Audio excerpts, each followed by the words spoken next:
Alright everyone, now we got to talk about the state of Illinois banning all assault weapons. Now of course that particular term doesn't actually have any legal meaning for the most part.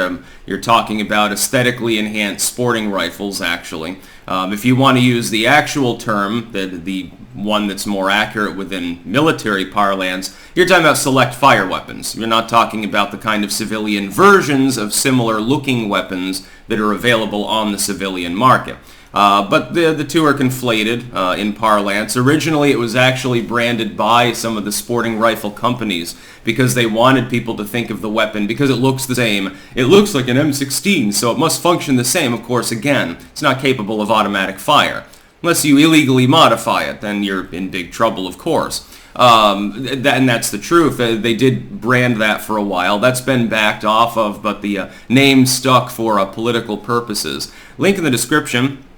Archived, of course. It comes along with mag restrictions, etc. Again, a topically modified weapon that happens to have more than one attachment of some tactical type basically falls under the definition now of an illegal weapon there. There are a host of problems, though, and this is why I'm just terming it an ill-fated ban on these weapons. It will be immediately injuncted by numerous individuals. It will go before the courts. They will examine it under the auspices of Bruin, and they will say, look, there is no long historical precedent of this kind of law in the United States. There is no historical precedent. Those weapons were available and legal for a period of time before they were banned. Before that, and before the advent of such weapons, of course, it's not going to be discussed at all, so you're not going back very far in U.S. history, relatively speaking. It's not exactly the 1790s that we're talking about here. And they will examine it under Bruin, and they will shoot it down. And then the Democrats there will bitch and moan about the evil Trump-appointed justices trying to have kids killed. The second problem is the premise behind it. Again, it's one built on ignorance, which we've gotten used to when it comes to the anti-gunners. And that premise is these weapons only exist to commit mass murder. Well, in Chicago, or a place like that, yeah, a person carrying such a weapon might intend to do harm. It's an urban environment. If I see someone with an AR-15 on the back of their coal-rolling pickup truck in the middle of Texas, I'm assuming that they're going boar hunting. In order to save the local farmers, when the pigs get into the fields and do $1 million of damage because you've taken away all the functional weapons that are capable of dealing with them, because you probably don't want to hunt, 200-pound wild pigs with a .22, just to be clear. It's not a good idea. You'll get yourself hurt potentially. You do realize they can be carnivorous. They prefer to eat scraps and not have to worry about their food fighting back. But if they're hungry enough, yeah, they'll gnaw on your bones and crack them open and suck the marrow right out. Then they'll go for your face. As you watch your entrails getting ripped out because you were too stupid to bring a proper weapon.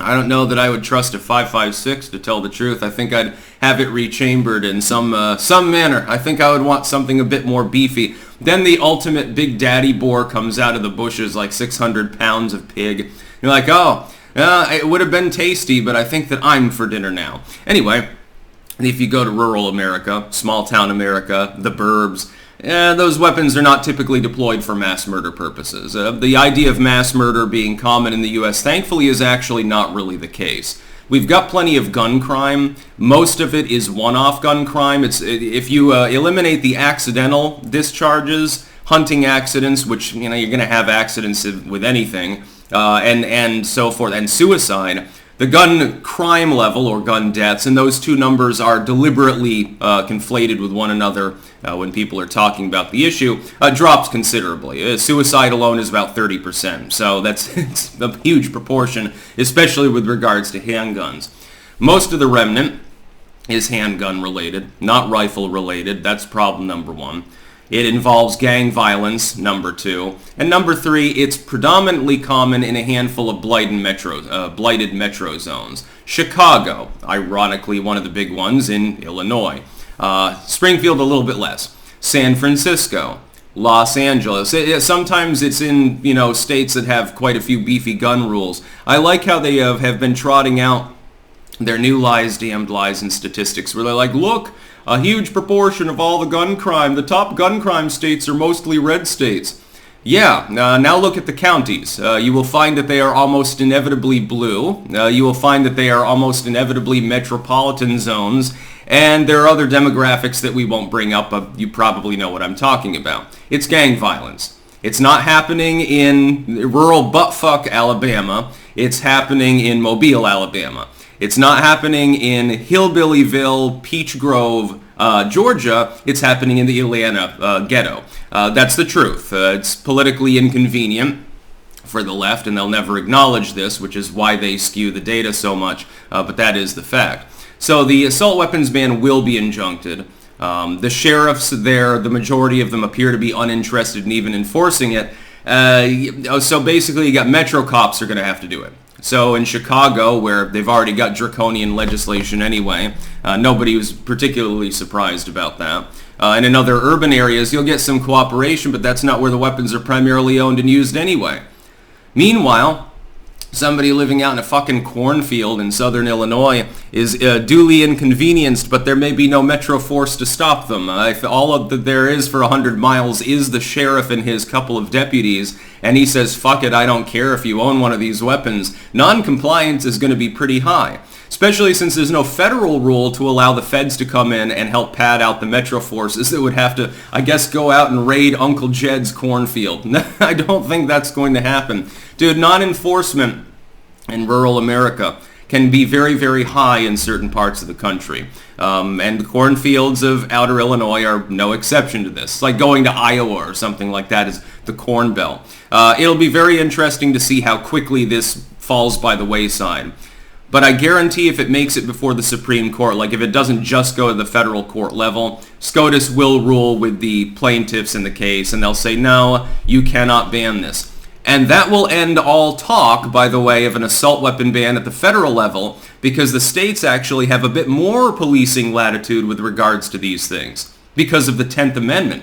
The Second Amendment constrains the states too. McDonald v. Chicago, D.C. Heller. This decision was made back in the 2000s. That's true. But the states have a little bit more latitude to make rules. That's why, like during lockdownerism, the president can't enact one. Only the governors can. The president can beg them to. The president can tie disbursements of money, disaster relief, to locking down to try to coerce states, and in some cases under Biden that did happen, by the way. He talked about possibly stopping air travel to and from Florida domestically, just to be clear about how much of a tyrant he is. In Illinois, though, the way that this is worded, what it contains, it is illegal. It should not be enforced. It should not be obeyed. And it will be injuncted fairly quickly. Hell, you might already have a goddamn preliminary injunction as I'm speaking right now. Maybe I'm a couple hours late to the goddamn news. That's about all. Peace out.